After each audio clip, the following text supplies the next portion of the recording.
Hello everyone, this is me Kapil सिक्का। स्वागत है आपका स्टडी के एजुकेशन प्लेटफॉर्म में। यूपीएससी सीएससी प्रीलिम्स 2022 की सीरीज़ में आज हम करेंगे कुछ अगले 10 क्वेश्चंस पे चर्चा। देखिए, जैसे कि मैंने आपको बताया, ये सीरीज़ काफ़ी इंपॉर्टेंट है। प्रीलिम्स के सारे क्वेश्चंस को मैं कवर कर रहा हूँ। करंट अफेयर्स पे अब हम आ चुके हैं, तो करंट अफेयर्स में हम इंटरनेशनल रिलेशंस के कुछ क्वेश्चंस देखेंगे, कुछ इंटरनेशनल हैपनिंग्स के क्वेश्चन देखेंगे पिछले एक साल में। साथ ही साथ जैसे प्रॉमिस किया 1000 क्वेश्चन यहाँ कवर किए जाएंगे। यहाँ पे एनवायरमेंट, इकोलॉजी जैसे इंपॉर्टेंट टॉपिक्स कवर मैं करूँगा। हिंदू इंडियन एक्सप्रेस योजना जैसे इंपॉर्टेंट सोर्सेज कवर करेंगे। मेरे हर वीडियो के पीडीएफ मेरे टेलीग्राम चैनल से आप डाउनलोड कर सकते हैं। मुझे आप @कपिल सिक्का ट्विटर हैंडल पे फॉलो कर सकते हैं। बात करते हैं सेमुरू वोल्केनो की। ये ग्रेट माउंटेन में, इसको ग्रेट माउंटेन के नाम से भी जाना जाता है, याद रखिएगा, सेमुरू वोल्केनो। ये कहाँ लोकेटेड है? मालदीव्स में, अंडमान निकोबार में, इंडोनेशिया में और जापान में। अगर आपको याद हो, ये पिछले साल काफ़ी ज़्यादा न्यूज़ में था। ये है लोकेटेड जावा आइलैंड्स में। जावा आइलैंड्स कहाँ पे हैं? जावा आइलैंड्स हैं इंडोनेशिया का पार्ट। तो सेमुरू जो है इसे ग्रेट माउंटेन के नाम से भी जाना जाता है, और ये हाईएस्ट वोल्केनो है जावा में और one of the most active है। रिसेंटली ये इरप्ट हुआ था और इसकी वजह से कई लोग मरे भी थे। ये पार्ट है आइलैंड आर्क्स का, जिसे सबडक्शन के थ्रू बनाया गया। इनफैक्ट कहा जाता है ये इंडो ऑस्ट्रेलियन प्लेट्स का पार्ट है। यहाँ पे नीचे इसके जो आती है वो सुंडा प्लेट आती है, जो यूरेशिया प्लेट है। अब ये जो ट्रेंच यहाँ पे फॉर्म की गई है उसे सुंडा ट्रेंच कहा जाता है, जिसमें मेजर सेक्शन जिसमें एक जावा ट्रेंच है। तो आप देख सकते हैं ये जो आइलैंड है ये है आपका आइलैंड जावा। इनफैक्ट जो इंडोनेशिया की कैपिटल है वो भी जावा आइलैंड पे ही लोकेटेड है। याद रखिएगा आगे से। Which of the following is not the part of China string of pearls? इसमें से कौन सा चाइना का स्ट्रिंग ऑफ पर्ल्स का पार्ट नहीं है? बहुत सिंपल है, देखिए। ग्वादर हमें पता ही है पाकिस्तान में है, चाबहार ईरान में है, ठीक है, क्विक फ्रू म्यांमार में है, और चित्तगोंग जो है बांग्लादेश में। अब आप यहाँ से पता कर सकते हैं कि चाबहार पोर्ट जो है वो किसके, वो इंडिया और ईरान के बीच का था। उसका स्ट्रिंग ऑफ पर्ल से कोई लेना देना नहीं है। अब यहाँ पे कुछ दिन से कंटिन्यूस प्रोटेस्ट आपने देखा ग्वादर में होती रही हैं। वहाँ पे बलूचिस्तान जो है वो मेगा डेवलपमेंट को लेके काफ़ी परेशान है। वो कह रहा है कि एरिया हमें बिलोंग करता है, हमारा है, और पाकिस्तान ने उठा के इसको सीपीसी को, चाइना पाकिस्तान इकोनॉमिक कॉरिडोर को दे दिया है। तो ये बेसिकली जो पोर्ट है, पहले कहा गया था कि ग्वादर पोर्ट जो है वो मिलिट्री पर्पज़ के लिए यूज़ किया जाएगा, ट्रेड पर्पज़ के लिए यूज़ किया जाएगा, लेकिन अब उसको मिलिट्री पर्पज़ के लिए भी यूज़ कर रहे हैं। इसी तरह से चित्तगोंग पोर्ट, जो कि आप देखेंगे बांग्लादेश में है, क्याकुफुरु म्यांमार में है, और हम्बनटोटा जो है श्रीलंका में है। ये सारी जो है वो स्ट्रिंग ऑफ पर्ल्स की एक पॉलिसी है। तो इस तरह से आप देखते हैं कि भारत को चारों तरफ से इनसर्कल करने के लिए एक स्ट्रिंग ऑफ पर्ल्स जो है चाइना ने स्टार्ट किया। इस तरह से वो यहाँ के पोर्ट्स, ये पोर्ट, इन सब के साथ एक सेटअप जो है वो लगाता जा रहा है, और उसी को हम कहते हैं स्ट्रिंग ऑफ पर्ल्स। अब चलते हैं 533। Consider following statement with regard to line of credit. यहाँ पे आपको लाइन ऑफ क्रेडिट बताना है क्या है। ये क्रेडिट फैसिलिटी है जो बैंक देता है या कोई फाइनेंशियल इंस्टीट्यूशन देता है किसी भी बिजनेस या अपने इंडिविजुअल कस्टमर को। लाइन ऑफ क्रेडिट जो है वो चार में से चार, इसके जो चार पिलर्स हैं जिन पे ये साइन किया गया भारत और श्रीलंका के बीच में, इंडिया श्रीलंका के बीच में इसको साइन किया गया था। आपको बताना है विच of the following is correct. ठीक है, बहुत सिंपल है। हम कहेंगे लाइन ऑफ क्रेडिट फैसिलिटी क्या होती है। लेटस से आप बैंक जाते हैं, आपको फ्रीक्वेंट लोन्स की ज़रूरत है ना, आपका कोई बड़ा बिजनेस है, तो आप बार बार बैंक से लोन लेने नहीं जाएंगे, आप बैंक से एक लाइन ऑफ क्रेडिट साइन करा लेंगे, लेटस से 50 करोड़ का। ठीक है, अब उस 50 करोड़ की लिमिट आपके पास अवेलेबल है, आप उसमें से जितना चाहे पैसा विड्रॉ कर सकते हैं। जितना पैसा विड्रॉ करेंगे उसी पे इंटरेस्ट लगेगा। तो ये होता है line of credit. Recently Bharat और श्रीलंका ने इसको साइन किया। 4 पिलर इनिशिएटिव्स यहाँ पे रखे गए। तो इंडिया श्रीलंका ने अग्री किया कि वो 4 पॉइंट स्ट्रैटेजी पे जाएंगे, जिसमें फूड एनर्जी सिक्योरिटी को मिटिगेट करने में श्रीलंका की हेल्प करेगा भारत, इस इकोनॉमिक क्राइसिस से उभरने में।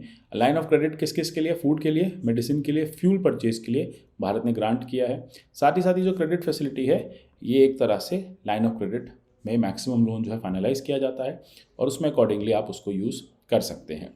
विच of the following is called as world's newest republic? इसमें कौन सी वर्ड की न्यूएस्ट रिपब्लिक है? बारबाडा, लिटिल केमन और एंटीगुआ। देखिए, बहुत सिंपल है। मैं आपको बताऊं, अगर बारबाडोस रिसेंटली सबसे रिसेंट रिपब्लिक बनी है, ये इसने जो ब्रिटेन की जो क्वीन का यहाँ पे टाइटल था उसको हटा दिया गया है। ये कंट्री कहती है कि अब हम रिपब्लिक बन गए हैं, क्योंकि अब हमारे यहाँ जो हेड ऑफ द स्टेट है वो भी इलेक्शन से आएगा। जैसे कि आपको पता है कि बारबाडोस जो है कभी ब्रिटेन की एक कॉलोनी रह चुका है, कॉमनवेल्थ का पार्ट भी है। तो यहाँ पे वो कहता है कि अब हम कॉमनवेल्थ का पार्ट तो रहेंगे, 54 कॉमनवेल्थ नेशंस का पार्ट रहेंगे, लेकिन हम ब्रिटिश के इस क्राउन को एक्सेप्ट नहीं करेंगे। यानी अब हम अपना हेड ऑफ द स्टेट खुद चूज़ करेंगे। लगभग 400 साल बाद ये जो है अब फाइनली एक रिपब्लिक बना है। स्मॉलेस्ट कंट्री है कहाँ पे? साउथ ईस्टर्न कैरिबियन सी में। आप देखेंगे साउथ ईस्ट ऑफ अमेरिका अगर आप देखेंगे। नेबरिंग कंट्रीज यहाँ पे सेंट लूसिया है, थोड़े नॉर्थ है, देन सेंट लूसिया इसके नॉर्थ में है, देन उसके बाद सेंट विंसेंट है, देन उसके बाद आप देखेंगे ग्रेंडनीज है, ट्रिनिडाड टोबैगो है इसके साउथ में, बहुत इंपॉर्टेंट है। अब बात करते हैं ग्लोबल गेटवे प्लान की। किससे एसोसिएटेड है ग्लोबल गेटवे प्लान?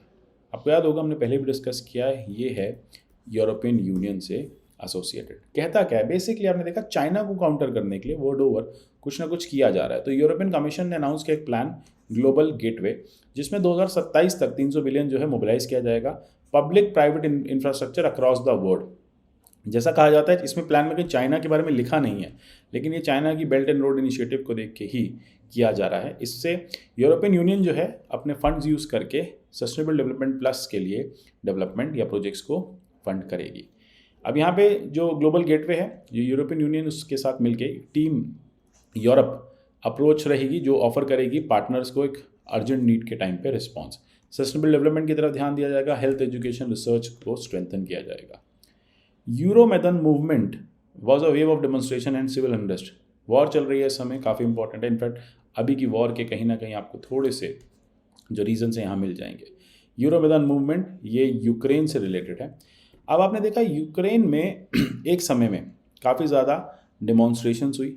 अब वहाँ के लोग चाहते थे कि जो गवर्नमेंट है उस समय की यूक्रेन की, जो समय के प्रेसिडेंट थे विक्टर, वो साइन करे यूरोपियन यूनियन को और यूरोपियन यूनियन के साथ अपना सेटलमेंट करें। रशिया जो है वो कभी नहीं चाहता था यूक्रेन जो है पार्ट बने। इसी के चलते लोगों ने प्रोटेस्ट करना शुरू किया और इसे यूरोपियन स्क्वायर या यूरोमैदन के नाम से भी जाना जाता है। वेव ऑफ डिमॉन्स्ट्रेशन रही है। यहाँ पे पब्लिक प्रोटेस्ट देखी गई हैं कीव में, यूक्रेन में, और इसी के कारण आपने देखा कि कहीं ना कहीं तब से रशिया के दिमाग में कहीं ना कहीं चल रहा था कि हमें बहुत जल्द यूक्रेन को कैप्चर करना। और यूएस की इंटेलिजेंस रिपोर्ट भी आ चुकी थी लगभग 3 महीने पहले, जिसमें कहा था मेजर सिक्योरिटी क्राइसिस जो है यहाँ पे हो सकती है और यूक्रेन जो है उसको प्रिपेयर रहना चाहिए। सो अल्टीमेटली उसी का रीज़न आज आप वॉर में देख रहे हैं।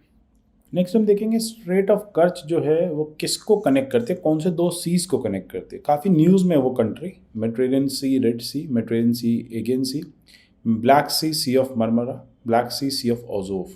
रशिया के पास है तो Black Sea and Sea of Azov right example है, राइट इसका आंसर है। देखिए यहाँ से यहाँ ब्लैक सी से सी ऑफ ओजोव को जब कनेक्ट किया जाता है, अजोव को जब कनेक्ट किया जाता है तो उसे हम कहते हैं, उस कर्च को कहते हैं strait of Kerch. Black sea news में जैसे मैंने आपको बताया रहा ही है, ब्लैक सी जो है ईस्टर्न यूरोप और वेस्टर्न एशिया के बीच में बसा हुआ है। ये ईस्टर्न यूरोप है, ये आपका वेस्टर्न एशिया है। अब यहाँ पे पॉन्टिक आप देखेंगे, काउकासस रीजन देखेंगे, पहले भी न्यूज़ में रहता है, क्रिमियन माउंटेन्स देखेंगे यहाँ पे है, और ब्लैक सी जो है वो कनेक्ट होता है सी ऑफ अजोव से स्ट्रेट ऑफ कर्च द्वारा। Consider the following statement with regard to regional anti terrorist structure of Shanghai cooperation organisation. SCO RATS की हम बात कर रहे हैं। परमानेंट बॉडी एससीओ की आइडिया है कि फैसिलिटेट करना है कोऑर्डिनेशन से, जिससे एससीओ मेंबर स्टेट जो है वो लड़ पाएँ टेररिज्म से। Which of the following is correct? Both are correct. बहुत सिंपल है। रीज़न क्यों इंडिया जो है क्यों न्यूज़ में था? चेयरमैनशिप इंडिया ने ली है council of regional anti terrorist structure की, शंघाई कोऑपरेशन ऑर्गेनाइजेशन की, लगभग 1 साल के लिए। यहाँ पे नेशनल सिक्योरिटी काउंसिल सेक्रेटेरिएट जो है वो data security council of India के साथ मिलकर थ्रेट असेसमेंट करेगा और एक एनवायरनमेंट डेवलप करेगा जिससे थ्रेट्स रोके जा सके। ये परमानेंट बॉडी है शंघाई कोऑपरेशन ऑर्गेनाइजेशन की, कोऑर्डिनेशन करने के लिए, इंटरेक्शन करने के लिए, जिससे टेररिज्म, एक्सट्रीमिज्म और सेपरेटिज्म जो है वो रोका जा सके। Consider the following statement with regard to United Nation convention on law of the seas, UNCLOS। ये इंटरनेशनल कन्वेंशन है जो स्टिपुलेट करता है state jurisdiction in maritime spaces. ये डिवाइड करता है मरीन एरियाज 6 मेन जोन्स में। ये प्रोवाइड करता है backbone for offshore governance by coastal states and those navigating the oceans.